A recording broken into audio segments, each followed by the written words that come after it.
Este programa tem apoio cultural da CNM, Confederação Nacional dos Metalúrgicos.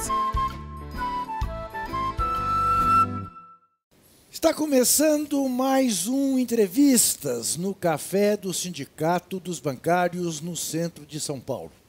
Hoje nós vamos conversar com o professor, doutor, economista Ladislau Dobor. Ladislau Dobor nasceu na França e veio para o Brasil com a família em fuga da Europa durante a Segunda Grande Guerra. Nos anos de 1970, foi militante da Vanguarda Popular Revolucionária. Preso e torturado pelo regime, Ladislau foi para o exílio primeiramente na Argélia. Professor de economia, é formado na Suíça com mestrado e doutorado na Polônia. Atualmente é professor titular de Economia e Administração na pós-graduação da Pontifícia Universidade Católica de São Paulo. E é também consultor das Nações Unidas, de governos e de municípios, e conselheiro de diversos institutos. É autor e coautor de mais de 40 livros.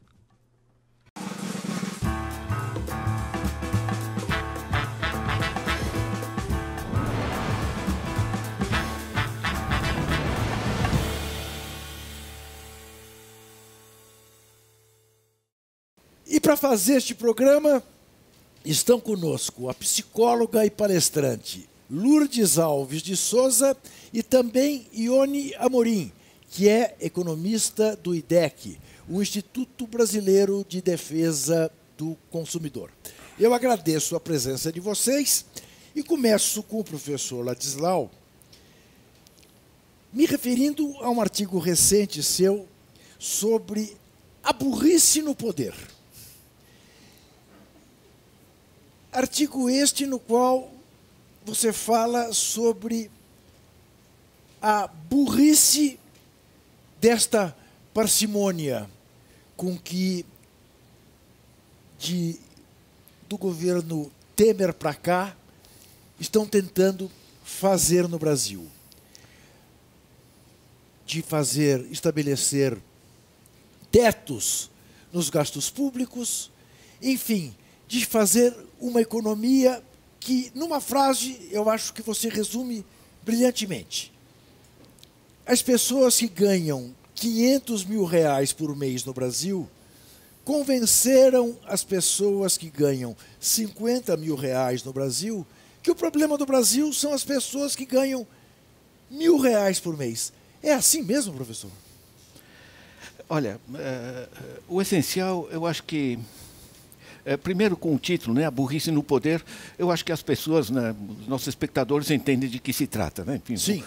De quem se trata. Eu não vou nomear ninguém, seria incapaz, enfim, de uma maldade. Seria de uma deselegância que não esperamos do senhor. Mas é muita burrice. Né? É muita burrice. Por uma razão muito simples. A gente sabe o que funciona.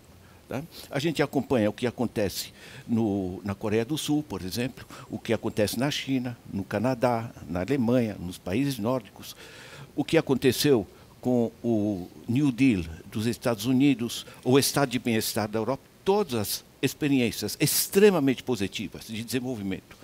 Ao mesmo tempo, reduziram a desigualdade e dinamizaram a economia.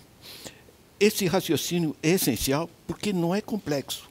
Quando você dinamiza a capacidade de consumo na base da sociedade, isso gera consumo de muitas coisas simples. Como nós temos uma economia, quando está em dificuldades, com grande capacidade ociosa, as empresas têm como responder rapidamente a essa demanda. Portanto, não gera inflação, porque equilibra oferta e procura. Agora, as empresas, o empresário que produz, ele não precisa de discurso ideológico. Ele precisa de demanda para ter para quem vender e crédito barato para poder investir. E isso funciona.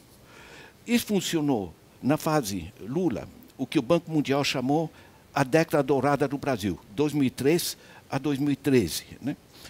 Porque não só que a demanda das famílias é útil para a economia, mas para a pessoa pobre poder comprar sua geladeira, todas essas coisas ajudam muito.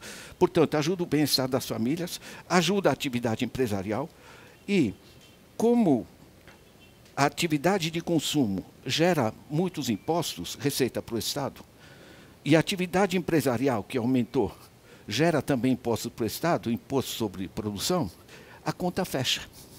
Não só fecha, como permite a outra parte dessa dinâmica, que é o Estado poder investir em infraestruturas, o que barateia os custos das empresas e permite financiar as políticas sociais, o SUS, escola pública, segurança, etc., etc., né? Ou seja, o conjunto do sistema passa a girar no que a gente chama um círculo virtuoso, né? Em que as famílias consomem mais, as empresas agem mais, com isso o Estado tem mais como fazer funcionar o conjunto. E o espantoso é o seguinte: no Brasil, até 2013, não houve déficit nenhum significativo. Isso aqui é uma farsa, certo? Porque simplesmente a redução da desigualdade dinamiza o conjunto das economias. Professor, sem querer interromper, mas interrompendo, como dizia, ou como diz Jô Soares, pelo que você está nos dizendo, o problema não está no capitalismo. O problema está, eu ia dizer no capitalismo selvagem, mas adaptando ao seu artigo, está no capitalismo burro. Olha, é um capitalismo que é dominando por intermediários financeiros. Tá. A gente podia criticar o capitalista, Tá. o burguês que Tá. abriu uma fábrica de sapato, está explorando seus trabalhadores, a gente protesta, faz greve, Sim. equilibra um pouco o salário, mas esse capitalista, ele produz sapato, ele gera emprego, ele compra máquina, ele paga imposto e tem criança que pode usar esse sapato. Tá. Ou seja, esse é o capitalismo que a gente conheceu. Tá. Quando você pega hoje uma empresa muito próspera como a Samarco, em Mariana, Sim. ela tem excelentes engenheiros. Hoje a gente sabe, há 2 anos que eles sabiam que o DIC ali estava vazando, certo? Sim. Por que eles não tomam providências? O Brasil tem engenheiros que fizeram Itaipu. A gente sabe fazer barragem. Só que o engenheiro diz para o Conselho de Administração da empresa, olha, vai dar rolo. O que diz o Conselho de Administração da empresa? O bônus do Conselho de Administração depende não de quão bem ele organiza a empresa, essencialmente quanto dinheiro ele joga lá para cima para os acionistas. Que no caso da Samarco, quem são? De um lado, a Billiton, que está lá na Austrália, nem sabe onde fica a Mariana, só quer saber que aquele $1 bilhão chegue. E do outro lado, a Vale do Rio Doce, que por sua vez era controlada pela Vale Participações, que é uma holding financeira, que já tem gente que quer ganhar dinheiro, nem tem de lufas de mineração. E, por sua vez, esse é controlado pelo Bradesco, que nunca apareceu nas reportagens sobre o desastre. Quer dizer, a lógica é a seguinte: você tem um capitalismo tradicional, produtivo, muita pequena e média empresa que contribui, digamos, para desenvolver o país, e você tem um sistema financeiro que se grefou em cima disso e que extrai recursos num volume tal que paralisa.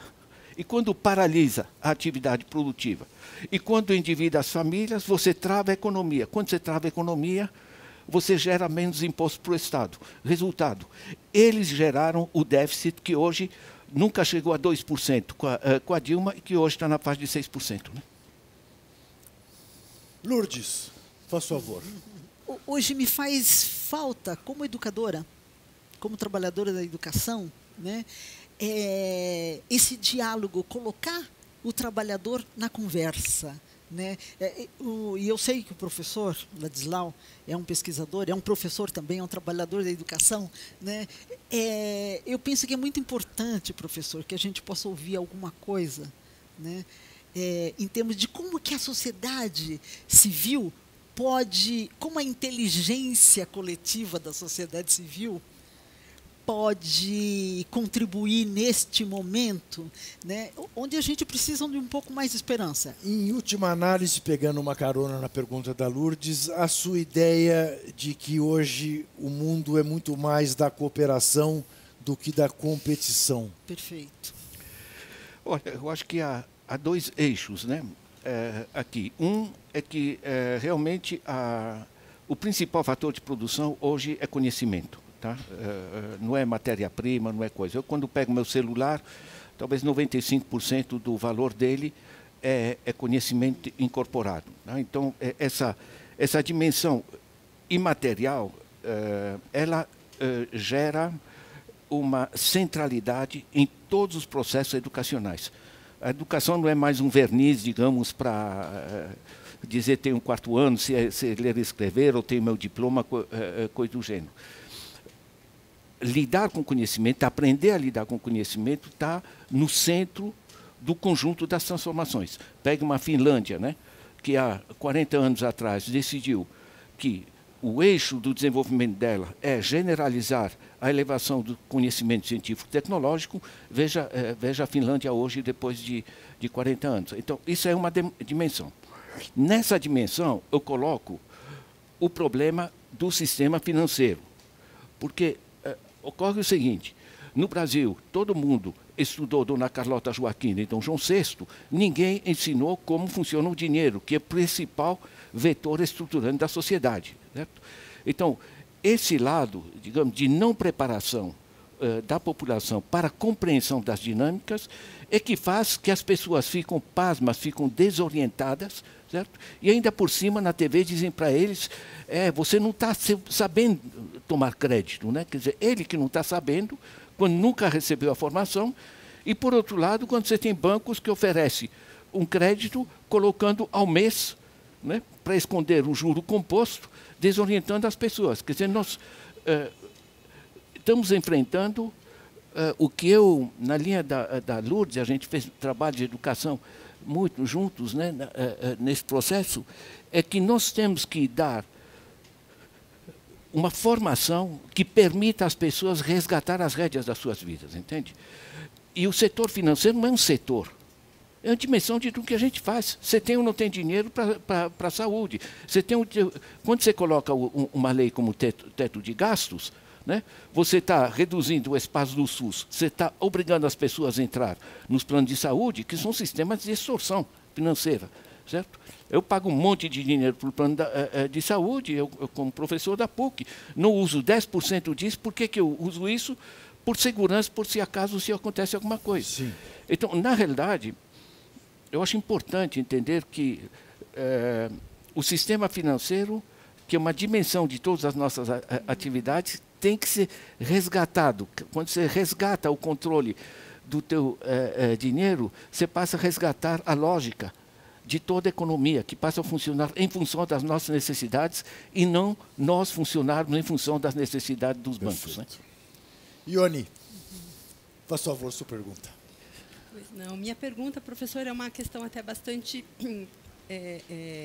complementar a tudo isso, mas envolve uma análise que eu fiz recentemente sobre a evolução do crédito para as famílias e para as empresas nos últimos 10 anos. Esse levantamento que eu fiz apontava que, em março de 2009, foram concedidos 1,2 trilhões de reais em crédito para famílias e empresas. Agora, em março de 2019, essa cifra chegou em 3,2 trilhões de reais em crédito, sendo que as famílias tomaram 1,8 trilhão, enquanto as empresas 1,4.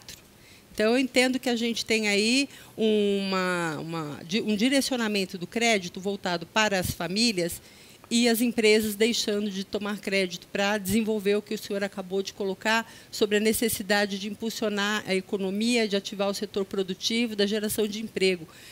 Eu gostaria de saber do senhor como que a gente faz para sair dessa armadilha, onde hoje as famílias estão sustentando o sistema de crédito e as empresas estão paralisadas, né, estão deixando de tomar crédito para investir. É legal.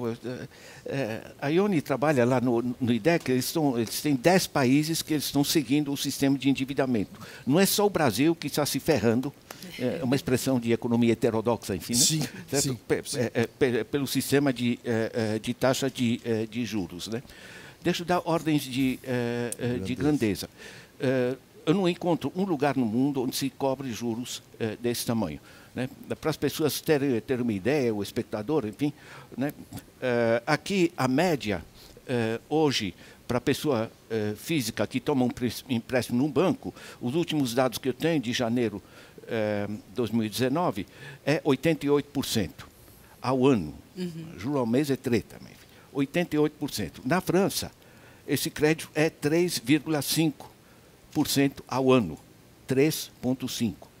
Essa é a ordem de grandeza. Certo?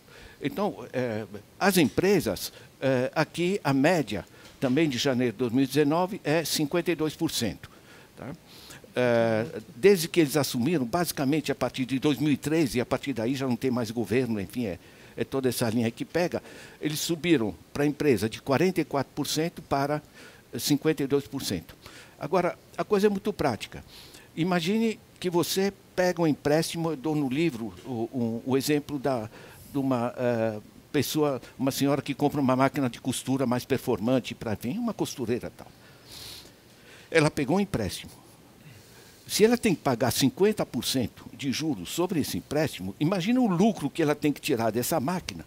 Ou seja, o crédito tem que ser mais barato do que o lucro gerado com sua aplicação, com seu investimento, porque permite, e eu já fiz isso, já tive empresa, peguei empréstimo, na época dos anos 60, se pegava em juros humanos, digamos assim, certo? Comprei as coisas, tive meu lucro, devolvi o empréstimo, paguei os juros, certo? E continuei tocando minha coisa. Quer dizer, isso funciona. Agora, essas taxas de juros travam o consumo das famílias. Você veja que esse 1,8 trilhão das famílias, em termos de volume, não é tanto assim, né? Pense que isso para um PIB da ordem de 6,5 trilhões, né? O problema é que você pagar, em cima disso, 88% de juros, claro, você está enforcado. Nós estamos em dezembro, agora, de alguns meses atrás, estávamos com 64 milhões de famílias no Brasil, adultos, né? Junto às famílias, você tem 40% da população que estão enforcados. Quando não conseguem pagar o que já compraram, que dirá comprar coisa nova. Você travou a economia. Eu vou precisar fazer um intervalo, mas eu vou querer que você volte a esse tema, porque é importante fazer essa conta que você faz. O que significaria dividir o PIB brasileiro por todos os habitantes do país? O que significaria isso em renda pessoal para cada um? E o que isto significa em termos de consumo? Que, em última análise, foi aquilo que, durante a tal década dourada do Banco Mundial, se aplicou no Brasil, né? E que hoje é apontado como motivo para o Brasil estar nessa situação que está. Me parece que numa inversão absoluta de valores, mas é você que sabe disso, não eu. Nós vamos voltar em seguida. Até já.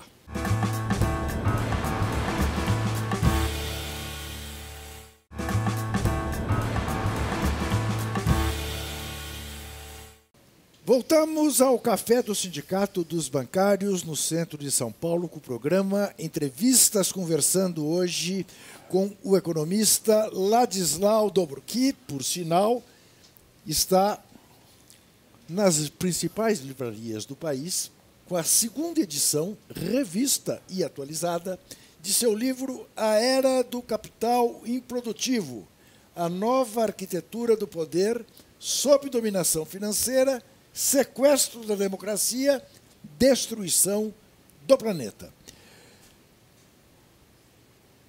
Nós vamos falar desse livro daqui a pouco, mas até porque você encontra esse livro não apenas nas livrarias, porque o professor Ladislau pode parecer, digamos assim, um cidadão de uma certa idade, mas é moderníssimo na maneira como se comunica com você. Eu quero voltar antes àquela questão já posta pela Ione e que eu quero te ouvir falar mais sobre isso. Quer dizer, como é que é essa conta? Temos um produto interno bruto de X trilhões dividido por 208 milhões de habitantes, que nos permitiria um mercado consumidor absolutamente extraordinário e que aparentemente deixamos de aproveitar.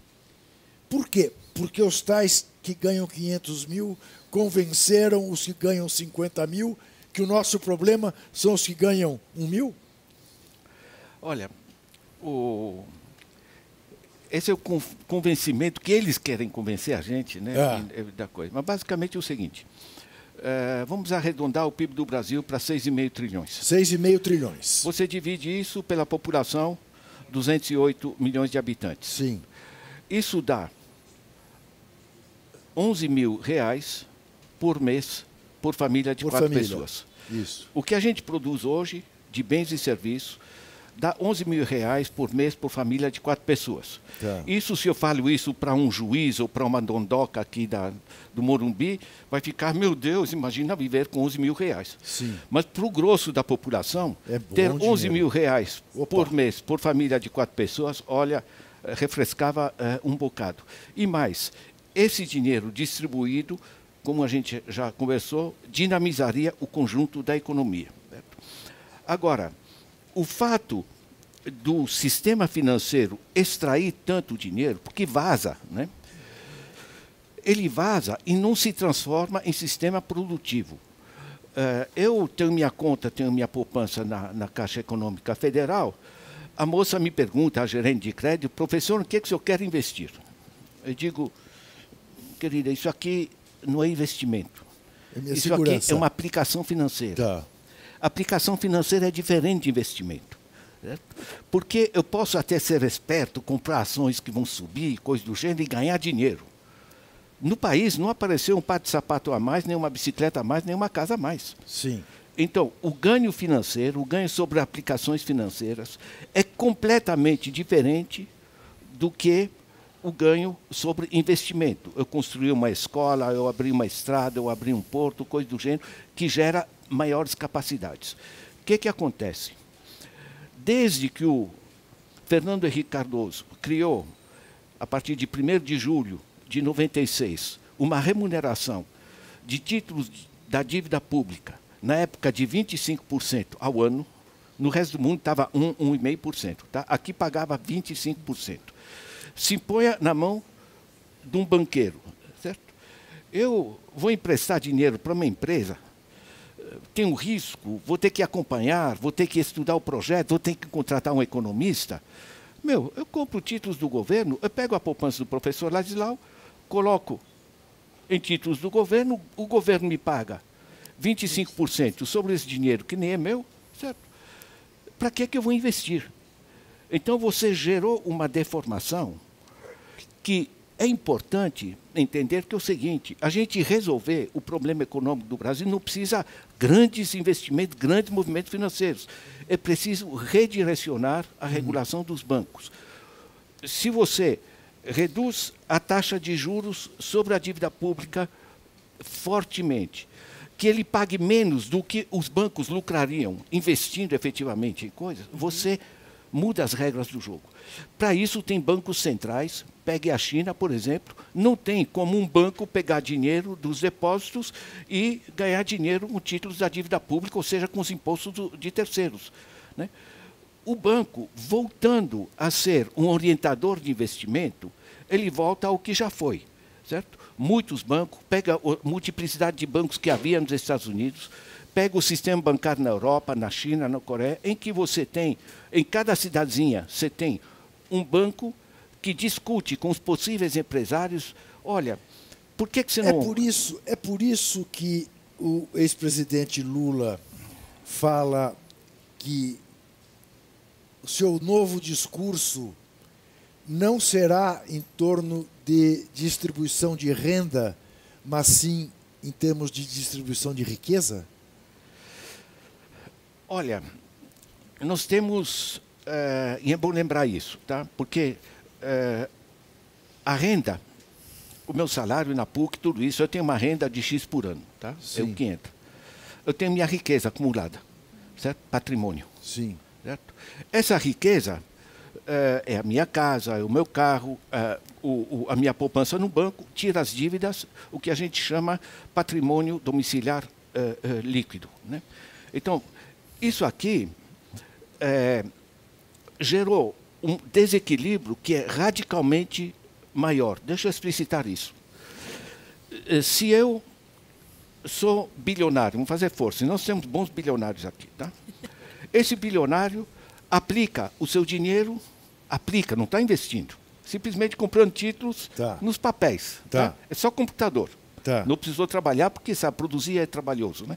Certo? Ele aplicou esse dinheiro a modestos 5% ao ano. Quanto é que ele está ganhando? Ele está ganhando 137 mil ao dia. Ao dia. No dia seguinte, ele está ganhando 5% sobre o bilhão mais... 137.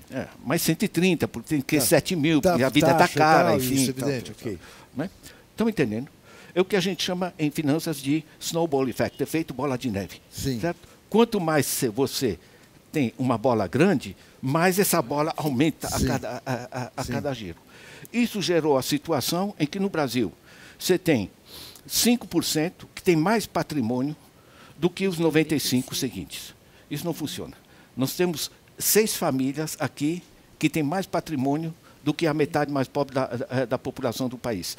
Isso não Vamos repetir funciona. isso, espera um pouquinho. Nós temos aqui 6 famílias que têm mais do que 95%. Não. Então é bom repetir. Isto é. Tá? Então, você tem os 5% mais rico, Tá, tem mais do que os 95 seguintes. tá. 5% mais rico tem mais que os 95 que A- restam. É. O mesmo número, olhado de outra forma, só que eu não pego os 5% mais ricos, pego os ricos. 6 famílias. Certo? Essas 6 famílias têm mais do que A metade. os 104 milhões Tá. da base da população.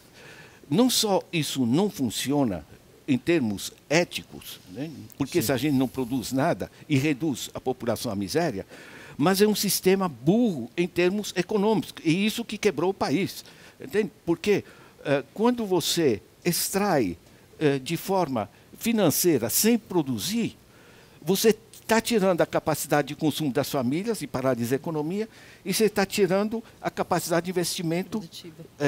das empresas, que também trava a economia, e, em particular, você está gerando uma dívida pública em que o Estado, em vez de poder investir em saúde, educação, etc., em infraestruturas, ele é obrigado a pagar juros sobre a da dívida pública. Né? No 2018, pagamos 6,5% do PIB em cima da dívida pública. Faça as contas. Tá? Eu sei, eu sou professor, mas só para fechar a conta. Né? Enfim, do que se extrai das famílias e das empresas, dá 16% do PIB. O que se extrai, portanto, é o juro, não está reduzindo a dívida, só rodando juros. O que se extrai do Estado, 6,5% do PIB. Eu estou falando em 22% da economia que é chupada por intermediários financeiros que apenas tocam no computador. Tá né? certo. Eu tenho uma questão, professor. Faz favor, Ione. Assim, nós temos acompanhado aí os bancos falando a eterna questão de por que as taxas de juros no país não caem nunca, né, naquele patamar recorde vergonhoso. E, recentemente, várias medidas foram adotadas pelo governo com esse objetivo. Nós tivemos a redução da taxa Selic, que caiu ao seu menor patamar nos últimos anos, 6,5%. O ano passado, o Banco Central reduziu o compulsório de 40 para 25, ou seja, os bancos teriam mais recursos para colocar no mercado. E, mesmo assim, as taxas continuam no mesmo patamar. As medidas que foram adotadas também para ajudar a reduzir a inadimplência do consumidor no cartão de crédito não está funcionando porque a gente tem hoje um endividamento que sai do rotativo e vai para o parcelado. A gente já chegou no fundo desse poço? É possível esgotar ainda mais esse processo? Olha, tem as pessoas gostam de imagem, né? Então se fala num poço, né? As pessoas acham que o poço econômico tem um fundo, né? Eu não conheço nenhum fundo do poço, né? Agora, as famílias estão mais endividadas. Eu volto a dizer, num país de 208 milhões, temos 64 milhões de adultos, some as famílias, você vai para mais de 40% da população que estão enforcadas. Né? Não é só que não baixou os juros. Do lado da taxa Selic, baixou sim para 6,5%. Só que com o estoque da dívida pública muito maior, o volume continua aumentando. Né? No ano passado, transferimos para os bancos 310 bilhões de reais, quando o Bolsa Família é 30 bi. certo? Quer dizer, esse é o volume. Agora, das famílias, nós estamos com taxa de juros agora de 118%. Em 2013... Essa é a taxa média, né, professor? A taxa média. Em 2013, era de 88%. Ou seja, de 2013 para cá, e de todo o tempo que estão consertando a economia, a taxa de juros, que é o que travou a economia, subiu para as famílias, de 88% para 118%. A das empresas subiu de 44% para 52%. Certo? Então, por mais que você tenha baixado a taxa Selic, o movimento do juro sobre pessoa física, do juro sobre pequena e média empresa em particular, porque as grandes empresas pegam dinheiro lá fora em outras tarifas. Né? Quer dizer, você soma isso, você, pelo contrário, você financiarizou mais ainda a economia, o que é compreensível, porque a Dilma foi derrubada, foi encerrada a capacidade de governo dela no dia que ela tentou baixar as taxas Selic, baixou os juros na Caixa Econômica Federal, baixou os juros no Banco do Brasil. Tem gente que começou a sair do Itaú, do Bradesco, do Santander, do Citibank, para ir para esses bancos onde o juro era menor. A partir daí, a relação entre uma presidência e o grande sistema financeiro, inclusive internacional, que mama sobre esse sistema, simplesmente não funcionava mais. Né? Quer dizer, na realidade, vendeu-se também a ideia de que as taxas de juros são elevadas para proteger a população da inflação. Né? Eu fico comovido como se preocupam com a população. Sabe, é uma né? gente muito generosa. Não tem rigorosamente nada a ver a taxa Selic com inflação, evidentemente. Né? Na realidade, se tratava de chupar dinheiro para o sistema financeiro. Os argumentos, né, apresentados pelo próprio sistema financeiro, que era a taxa de juros básica. E o que eu vejo, professor, é que assim, os consumidores hoje têm um nível de endividamento muito alto. Eu acompanho lá no IDEC as questões envolvendo concessão do crédito consignado. Nós estamos, inclusive, com uma ação sobre a aprovação de um projeto de lei 3515 para combater a publicidade de crédito. E mais da metade da população que tem hoje uma aposentadoria é objeto de exploração do sistema bancário para a concessão do crédito consignado, que, apesar de relativamente ter uma taxa de juros bem inferior às taxas de cartão de crédito e cheque especial, ele está por trás. Ele não gera inadimplência, mas está por trás desse endividamento todo. E os bancos, ao fornecer o crédito consignado, o crédito rotativo através do cartão e do cheque especial, ele sustenta as taxas efetivas de até 300% ao ano. Então, eu não consigo entender, dentro dessa lógica, a constante transferência de renda para a questão do sistema financeiro. E um pouco do que a Lourdes levantou sobre a questão da educação do consumidor. É impossível você falar de educação quando ele está suprindo necessidades básicas usando crédito. Olha, eu acho, francamente, é covarde, sabe? É covarde. Porque você pega uma família que, pela primeira vez com esse governo, na fase do governo popular, tal, o cara...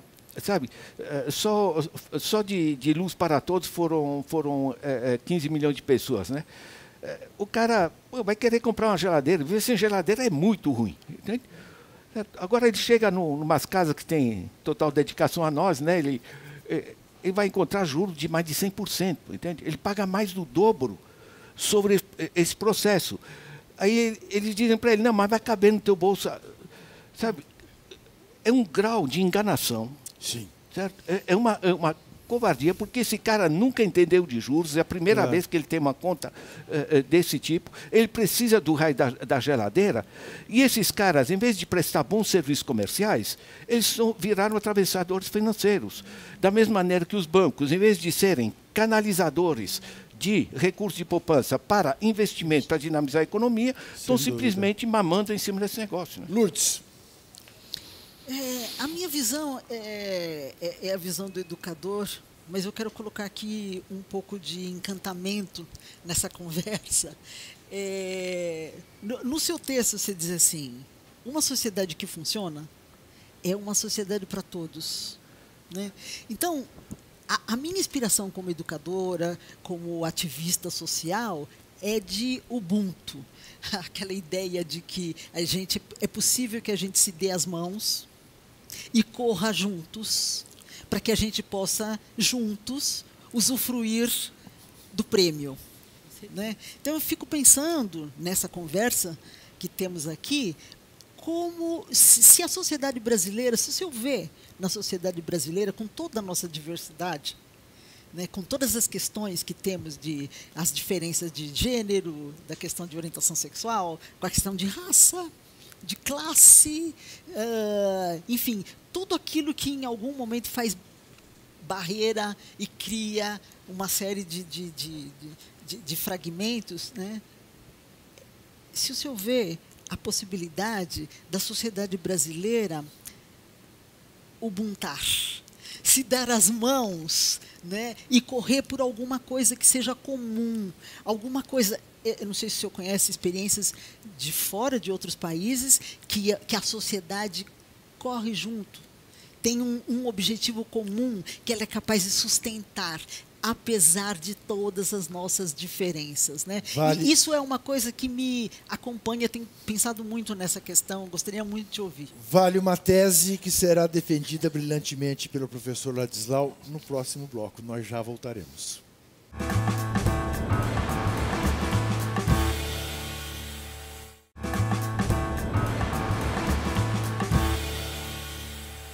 Estamos de volta ao Café do Sindicato dos Bancários no centro de São Paulo, com o programa Entrevistas, conversando com o economista, com o doutor, professor Ladislau Dobo, que tem uma pergunta simples da nossa convidada psicóloga sobre: será capaz a sociedade brasileira de se dar as mãos e, enfim, enfrentarmos juntos esta situação tão polarizada como a que vivemos neste momento no Brasil, professor? Olha, eu acho legal a gente pegar a parte propositiva, tá? Tem alguns eixos de transformação. Primeiro, que a população se urbanizou. Da minha juventude, nós éramos uma sociedade basicamente rural, né? Sim. Certo? Hoje vivemos 86% da população em cidades. As cidades formam comunidades. Como nós somos de urbanização recente, isso é menos sentido. No Brasil ainda as pessoas não conhecem bem o vizinho, coisa do gênero. Mas, por exemplo, na Europa, onde a urbanização é muito mais antiga, gerou-se, da mesma maneira que os companheiros dentro de uma fábrica que trabalham juntos gera vínculos, gera-se uma consciência comunitária. Esse é o eixo, a urbanização. Isso pode ser aproveitado, e muito. Certo? Um segundo eixo é que a estrutura do trabalho, a composição intersetorial do trabalho está mudando. A gente está acostumado que emprego é indústria, é agricultura, coisa. Isso aqui está mudando radicalmente. Pense que o principal setor econômico nos Estados Unidos não é indústria bélica, não é indústria automobilística, é saúde. 20% do PIB. Uma pessoa em cada 5. Por isso que em toda a eleição americana a grande discussão está em torno da saúde. É o negócio. O que acontece quando os principais setores econômicos, que é para onde está indo o emprego e tudo, são saúde, educação, cultura, segurança, meio ambiente, um conjunto das coisas de bem-estar das pessoas. Sabe o que é? Você pode comprar um gadget de plástico que é importado da China. Você não importa a saúde da China, você não importa a educação da China. São locais. Então, ao mesmo tempo que você se urbaniza, você pode começar a enriquecer o sistema local de saúde, o sistema, né? Eu lembro de Penápolis, que eles conseguiram fazer quando fizeram um consórcio intermunicipal de saúde. Quem tem melhor médico ou infraestruturas para que doença, e gerar um sistema local, né? Ou seja, você tem uma reapropriação da lógica de funcionamento do nível local. Um terceiro eixo é o peso da economia imaterial. As pessoas só estão começando a se dar conta, de certa maneira, mas é o que eu comecei, a gente conversou logo no começo, né, que o principal fator de produção hoje é conhecimento, certo? Ou seja, o conhecimento flui através das ondas eletromagnéticas, em poucos anos não terá um moleque sem o celular no bolso, sem o smartphone, ou seja, nós podemos ser um município pequeno, mas está conectado, certo? Ou seja, você pode ter sistemas muito mais descentralizados. E deixa eu dar uma ordem de grandeza. No Brasil, o dinheiro está lá em cima. E lá em cima o ar é muito rarefeito, por assim dizer. Na Suécia, 72% dos recursos públicos, e a carga tributária deles é muito mais elevada que a nossa, 72% vai direto para os municípios. Ou seja, o dinheiro público vai para onde as pessoas podem se organizar de maneira participativa para fazer funcionar.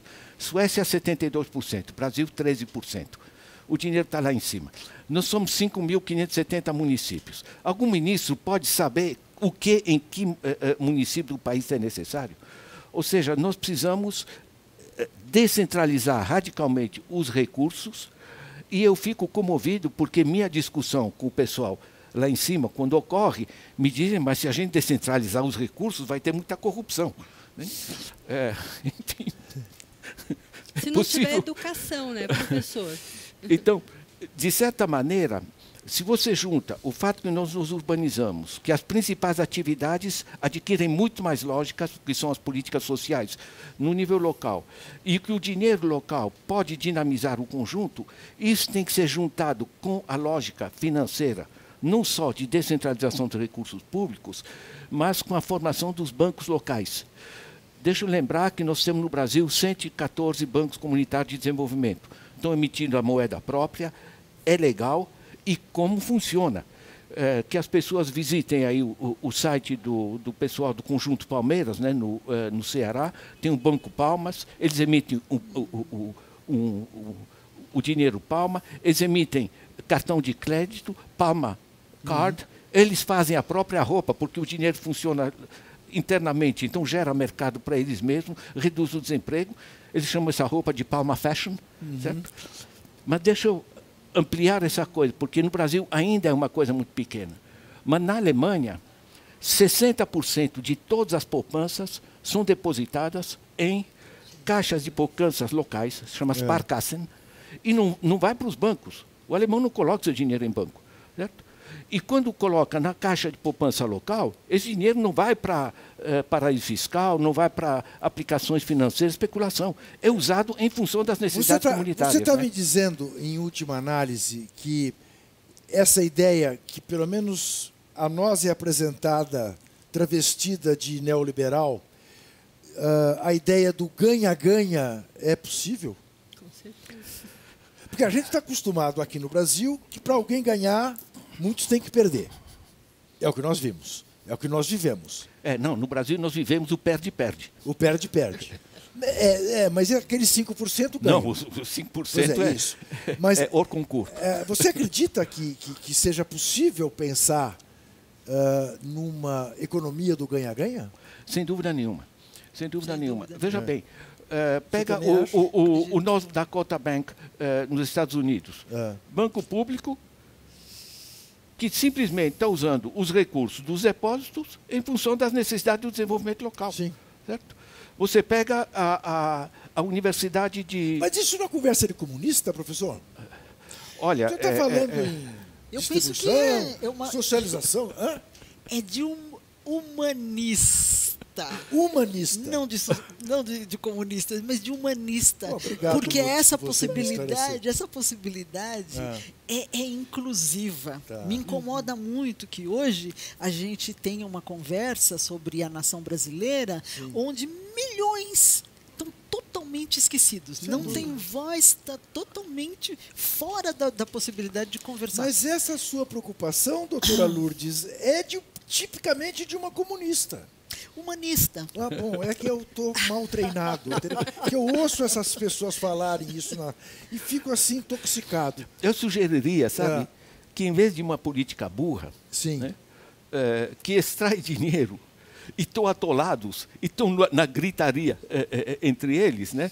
Paralisaram a economia, a gente pensa numa política inteligente. Mas deixa eu lhe dizer o seguinte... Mas não, pera um pouquinho, mas agora eu vou lhe deixar numa má situação, porque eu vejo que a sua preocupação como maestro, como mestre, como professor, é tão grande que, de fato, até agora, você foi incapaz de dar nome aos burros.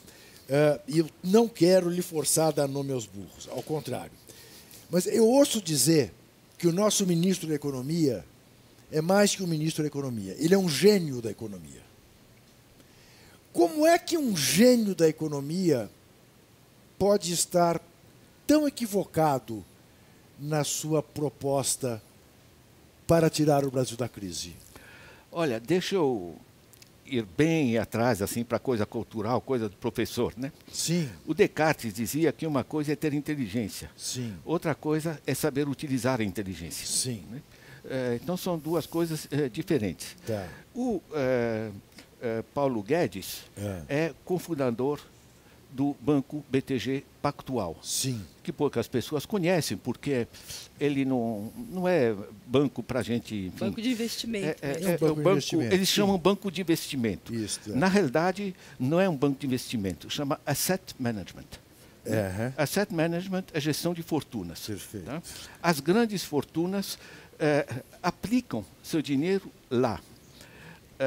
Os bancos, naturalmente, seriam incapazes de promover a evasão fiscal. Eles têm departamentos que não chamam de evasão fiscal, chamam de departamento de otimização fiscal. Certo. O BTG Pactual... Otimizou uma barbaridade. Ele é ótimo. Ótimo. Ele é ótimo. Ele tem 38 filiais em paraísos fiscais. Por que um banco relativamente pequeno, fechado, mas muito aberto para as grandes fortunas, tem 38 filiais nas Ilhas Caimã, nas Ilhas Bermudas? Eu que sou mais burro, lhe respondo com total tranquilidade. Você queria que ele fosse para o inferno fiscal? Você tem que ir para paraísos fiscais. Natural. É simpático. Enfim, sabe o que isso ocasiona? É. Que grande parte do nosso dinheiro, das fortunas, em vez de ser investido para desenvolver o país e pagar os impostos correspondentes para fazer essa outra parte necessidade, porque as pessoas não vivem só de dinheiro no bolso. Claro. Né? Precisa ter uma rua pavimentada, precisa ter, enfim, o conjunto das coisas sociais, precisa ter saúde, o consumo coletivo. Essa gente não só não investe, como não paga imposto. O Brasil tem... Isso, depois da crise de 2008, se fez os estudos internacionais, começou a se ter ordem de grandeza de quanto dinheiro tem nos paraísos fiscais. Ordem de grandeza, Brasil, 520 bilhões de dólares. Multiplique por 4, dá 2 trilhões. PIB de 6,5 trilhão, nós estamos falando em ordem de grandeza, 1/3 do PIB. Está lá fora, não só não reinveste, como não paga imposto, isso é intermediado para os bancos. Dá uma reforma da Previdência nas contas de Paulo Guedes. Olha, é ridículo. A única coisa que eu entendo é o seguinte, é que até o dinheirinho das nossas poupanças, eles chamam isso de capitalização, né? Regime de capitalização, é sempre nomes técnicos maravilhosos. Né? Eles querem puxar até isso, entende? Agora, é uma merreca comparado com os 2 trilhões de reais que estão lá fora, sim, certo? Com 570 bilhões de reais, tá? 8% do PIB de evasão fiscal por ano, cerca de 350 bilhões que estão em isenção fiscal, né? Os favores para os amigos, certo? Você tem certas áreas que são espantosas. Por exemplo, os ativos dos fundos de pensão complementar são da ordem de 1 trilhão de reais. 1 trilhão de reais dá 16% do PIB. Em muitos países, esses fundos de pensão são obrigados a investir produtivamente, sim, porque geram os recursos para poder pagar as pensões. Sim. Aqui, o que eles fazem? Eles compram títulos do governo, ou seja, desviam os impostos. Certo? Então, você gera problemas de maneira completamente surrealista. Mas e essa ideia que me parece brilhante da privatização de vender as estatais por um ano do lucro das estatais. Desse rapaz, que é um gênio, que é o nosso encarregado da privatização, que é dono dessa Localiza, né, que aluga automóveis. Eu não sei se alguém propôs a ele comprar a Localiza por um ano do lucro da Localiza, se ele venderia. Mas essa ideia me pareceu assim genial. A suave ironia do Juca Kfouri. Não, mas não é verdade? Bem-vindos. Gente, é só ver, por exemplo... Não, isso é crime contra o país, entende? Isso é crime contra o país. Você perder a Embraer, com capacidade de multiplicação tecnológica que ela tinha para o país, é uma barbárie. A gente lembra da Vale, né? Que foi vendida por... na realidade, chama de privatização, é mais um nome elegante. É uma apropriação privada de recursos públicos por uma merreca a preço de banana. Isso aqui é escandaloso. É escandaloso. Agora, eu tenho, olha, por acaso estou lendo esse livro que é excelente, da Mariana Mazzucato, né? O Estado Empresarial, The Entrepreneurial State. Né?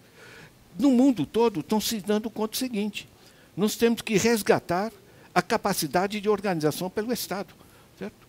Porque o sistema público, se ele não regula, por exemplo, uma Samarco da vida, né? Ou essa coisa não funciona. E não é só no Brasil. Né? Então, eu trabalho, voltando ao comunismo, profundamente enraizado em mim, né? Eu trabalho junto com Ignaz Sachs, com uma série de gente com quem eu colaboro, né? A gente trabalha com o conceito de economia mista. Então, produzir camiseta, bicicleta, sapato, carro, etc., deixa empresa privada, com certa regulação, não pode estragar o meio ambiente, coisa do gênero. Certo? Os sistemas, saúde, educação, etc., onde funciona, gente, no mundo, é público, de acesso universal, gratuito, porque é muito mais barato as pessoas fazerem a saúde preventiva do que você gerar uma indústria da doença. As grandes infraestruturas têm que ser planejadas, né, em função de uma visão de desenvolvimento. Por exemplo, interiorização do desenvolvimento, quando nós estamos desequilibrados radicalmente em função do Sudeste. Aqui você tem que ter o Estado sistema público.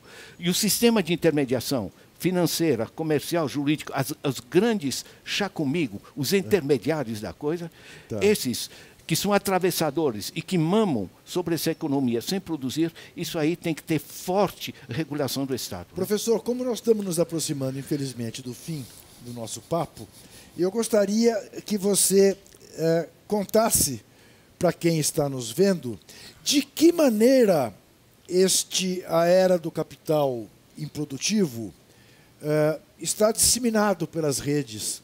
A sua contribuição para a modernidade, porque é muito, assim, eu diria, confortante saber que alguém de cabelos brancos, eu não tenho, não é porque eu pinto, é porque é um arraio de um azar que eu tenho, que a minha avó morreu sem ter cabelo branco e eu herdei isso dela e fico parecendo muito mais jovem do que sou. Mas não tenho essa expertise que você tem de disseminar conhecimento por canais os mais variados. Gente, nós somos uma rede hoje mundial que disponibiliza a produção científica online. Estou em boa companhia, pega Joseph Stiglitz, Prêmio Nobel de Economia, ex-economista-chefe do Banco Mundial, certo? Está tudo online, inclusive o seu documento extremamente importante que acabou de surgir, novas regras econômicas para o século XXI. Então, nesse livro, concretamente, eu faço um livro. Um professor tem que fazer um livro, ganhar pontos na CAPES, é que nem botou um ovo, né? Sou um professor, botei um livro. Certo?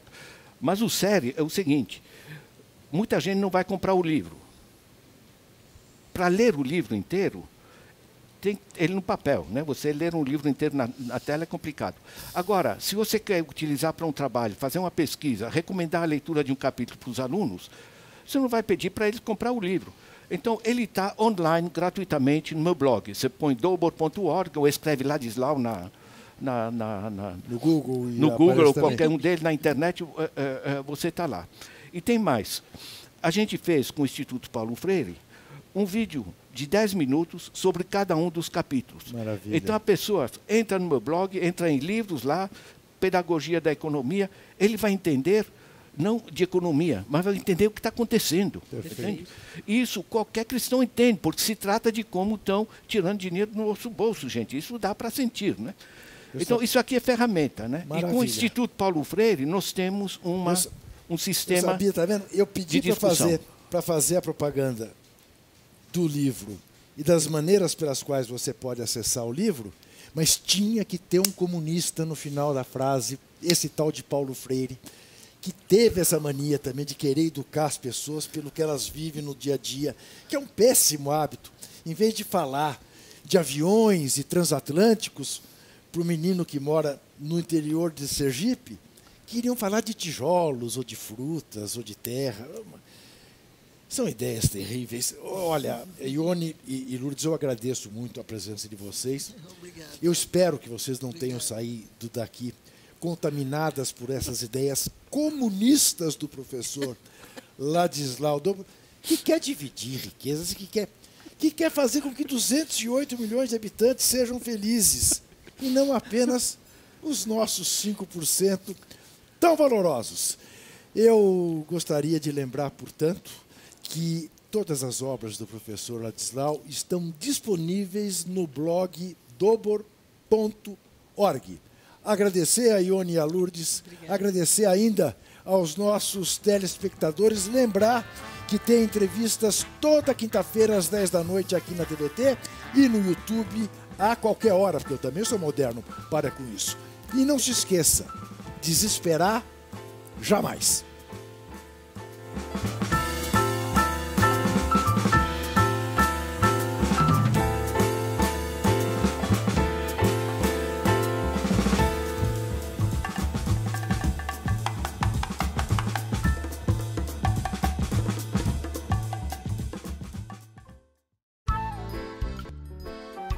Este programa tem apoio cultural da CNM, Confederação Nacional dos Metalúrgicos,